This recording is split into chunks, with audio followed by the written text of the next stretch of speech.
We are excited to have Russell Brown join us. He is a national scout for Cover One, as well as the host of Cover One NFL Draft podcast. I know we talked a lot about Penei Sewell yesterday. I know we're going to ask him about that. Adam, I know you have a lot of questions for him. I do. Russell, thanks for joining the show this morning, man. Good to meet you finally. Yeah, I appreciate you guys bringing me on. This is like the coolest radio interview I think I've ever done. Let's go. The virtual thing is pretty solid. I mean, seeing myself right now is like the coolest thing I think I've ever seen. So it's pretty awesome. I mean, we should get you a TV wall like this. It's pretty cool. I'm not gonna lie. Yeah, I need that in my man cave. Absolutely. Russell, I got to start with Detroit's hot topic right now, Penei Sewell. Before we get into their decision to move him to right tackle, I really want you to tell our audience what makes Penei Sewell so special, why they took him where they did, why they were so excited about him. We all know he's a natural, raw prospect. We always hear about these guys, the can't miss, generational type players. Mm-hmm. When evaluating a guy like Penei Sewell, is his potential, is it reachable by changing positions this early on? Do you think it's a problematic for Detroit? Kind of walk me through what you see in Penei Sewell, the problems you've seen with him on the field so far, and what the Lions are going to do potentially by moving him back to right tackle. I don't think it's problematic at all, to be completely honest. I think he's somebody that can certainly play both left and right tackle. Left tackle is more so like riding a bike, right? Like you're used to the movements within your post foot, your set foot. So I think he's used to how to align and do those types of things. But I think we get kind of confused and mixed up with the idea of this guy's going to come in and automatically be a stud. And this guy just turned 21. Literally, his birthday was on the 9th of October. So he's 21 for 5 days. So he's literally playing with grown men. And we forget that at times. So is it a problem for him to go to right tackle? No, I don't think so. I mean, I think it's going to be okay. Me personally, I would have Taylor Decker at right tackle and I would have Sewell at left tackle. But ultimately, I completely understand to why they would go with this switch, just because Decker is the veteran. He's comfortable on that side. It's where he's been playing for, it feels like, close to a decade now. So I completely understand it. And it allows Sewell just to get familiar with the game. It gets him familiar with the speed of the game and everything else, and at least he's on the field. That's the key. I mean, it's not like we're the Philadelphia Eagles where they go and they draft, Andre Dillard in the first round out of Washington State, and he's not seeing the field. So with Sewell, I mean, you just have to love how long he is. I mean, he's 6'5", 325. He operates well in space. He's somebody that's got a strong anchor, so it's going to be rare for somebody to come in and really overpower him. I mean, you might beat him with the speed rush. You might beat him with overall technique because maybe he tries to anticipate a little bit too soon, or he's got a little bit too much of a forward lean. But ultimately, I mean, he's pretty clean within his transition of his weight from his post foot to his set foot. So overall, I think he's going to be fine whether he plays right side, left side. It doesn't matter. Me personally, though, I would keep him on the left side, but that's not up to me. That's up to Dan Campbell and the Lions. Russell, I do agree. Me personally, I would keep him on the left side. It's been one of my biggest problems this year with the Detroit Lions and how they've handled Penei Sewell, because my thought process is, Russell, I've looked the last 20, 30 years of the NFL draft, and I've looked at guys that, who has come out where you're like, wow, this guy is like naturally talented, raw prospect, lacks technique, but he's got the strength. You can develop him in so many ways. He was taken in the top 10, and he was asked to move positions for a year or two and then brought back and still lived up to his all-pro potential. I haven't seen it. The only comparable, maybe the only one I could argue, is Tyron Smith. But Tyron Smith, Russ, he came into the league with very good technique, so it's not even, I can't even compare him to Penei Sewell. So where am I at with this? Is this something that's common in the NFL? I haven't seen it. It's not very common in the NFL. Normally you get a guy and he stays there. That was the expectation. I go back to the Eagles, right, with Lane Johnson. When he was drafted, the expectation was that he was going to be a left tackle for the Eagles, and he came in and played right tackle, and he's been there ever since. So it's not uncommon for a team to keep a guy set at one spot and let him flourish. And I'll be honest, like, let's say we get into next year's offseason and we get into the offseason and into the draft, and the Lions pick third or fourth. We somehow squeak out a couple of wins here, and we just get that third or fourth pick, and we get a top quarterback off the board. Kayvon Thibodeau goes.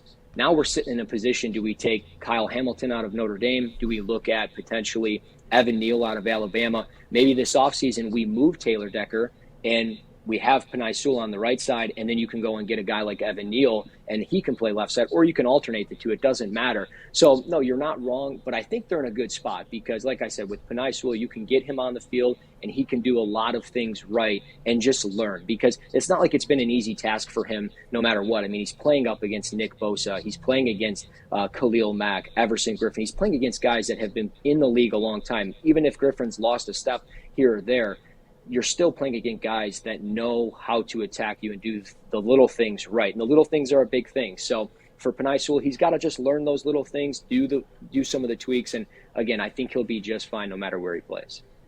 Fair enough. I do have to ask you regarding Jared Goff and the Detroit Lions. And honestly, this also applies to Taylor Decker.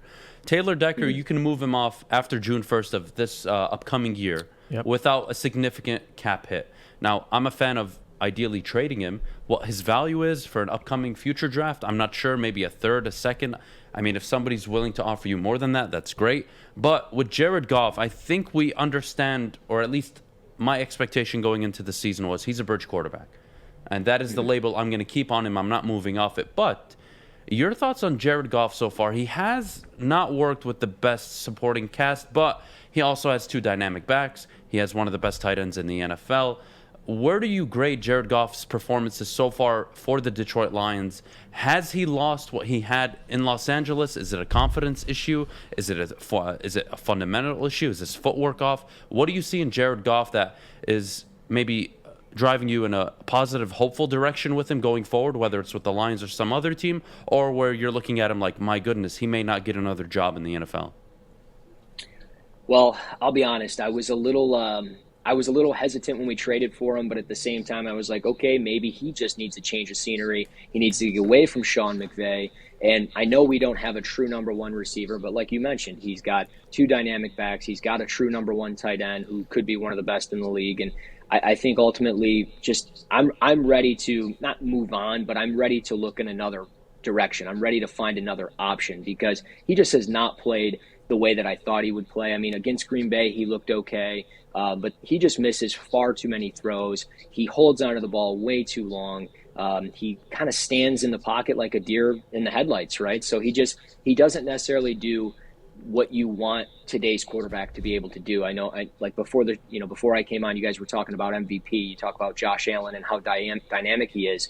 Well, Jared Goff doesn't bring really much of a dynamic to much. I mean, he's not going to push the ball vertically down the field as good as other quarterbacks. He's, throwing it 4 or 5, 6 yards a pop, which is fine. You can dunk it here and there. But overall, you need somebody that can make a defense feel threatened. And when you look at Jared Goff, you just don't feel that threat. So I'm okay with upgrading in this draft with a Matt Corral, a Spencer Rattler. I know, Rattler hasn't played up to par, but with some NFL coaching, I think he'd be just fine. So I'm looking in the direction of this draft, maybe drafting a QB if it's there, if it makes sense. Don't force your hand, though. If Goff is here for another year, it is what it is. I'm not going to be, too upset because I'll be honest, I didn't expect this team to have a win right now, and they don't. I didn't expect this team to be a playoff team this year. No offense to my man Art over there who wanted 10 wins, but it wasn't going to happen. So, just realistically, yeah, he has not played well. He's not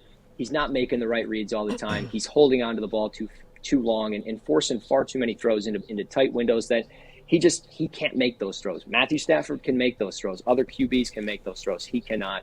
And, he's definitely the bridge quarterback, and I'd be surprised if he was here past next year.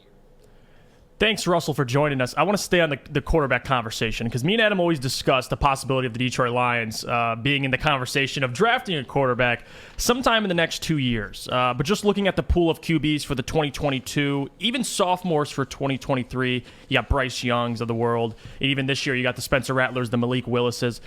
Is there anyone that stands out to you specifically that maybe the Lions should keep more of an eye on? certainly this year, Matt Corral from Ole Miss and Malik Willis out of Liberty are the two that have caught my eye the most. With Matt Corral, I'll start there because I thought he had the most potential coming into the summer to maybe dethrone the Sam Howells and Spencer Rattlers of the world to become that true number one corner. And he's done a great job with ball security. He has not thrown an interception this year. Last year against Arkansas in itself, he had 6 interceptions. Just played him 2 weeks ago, didn't throw an interception. So you can live with that. But he runs a lot of NFL-style concepts in their offense now with Ole Miss, regardless of losing Elijah Moore last year, Kenny Yebo, their tight end. He looks the part with the RPOs, pushing it vertically. He can run. He's got 8 rushing touchdowns this year. So Matt Corral has looked every bit of what I like to see in a true number one corner, and I would not be opposed to drafting him. For Malik Willis, throws a lot of fastballs, needs to get a little bit better with some touch, but overall, he's a dynamic piece. I mentioned, you want a defense to feel threatened. I think when you watch Malik Willis, your defense will be like, hey, we need to really honor this guy. He brings that quarterback read option, those RPOs and stuff down into the red zone. You can do that stuff in short yardage in the middle of the field. Again, he can throw it deep down the field.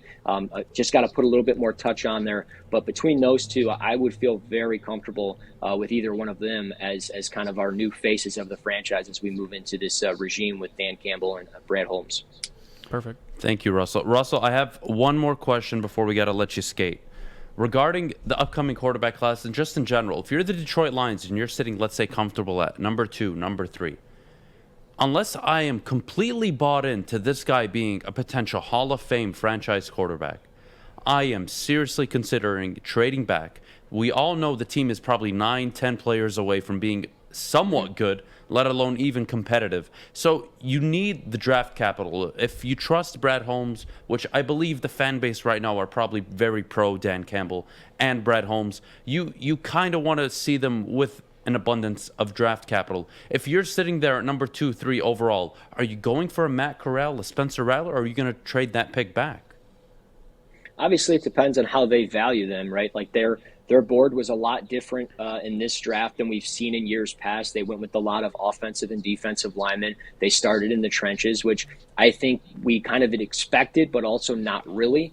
We thought maybe there would have been a wide receiver that they would have taken at 7th overall, but Sewell was just too good to pass up. And later in the draft, they go with the 2 defensive linemen, which I think a lot of us were sitting in a restaurant, a bar at our house, screaming at the TV, draft a receiver. And they're going with these linemen. So they're taking a different approach than what we're used to. So what will their board look like? I don't necessarily know. I mean, I think Brad Holmes has a tremendous amount of respect for Jared Goff. He was somebody that he was a part of when they drafted him in LA at 1st overall. So they might not necessarily go that route, but I would be comfortable if I was them just for the simple fact that, hey, if you need that quarterback, you can take him. You still have your bridge quarterback. It's not like you're going to throw him into the fire right away because, let's be honest, not all rookie quarterbacks have to play right away. Patrick Mahomes only played 1 game as a rookie, and, I mean, obviously that's a different story for a different day. But, I mean, I'm always in the fan club of trading back. If you can move back, get the draft capital,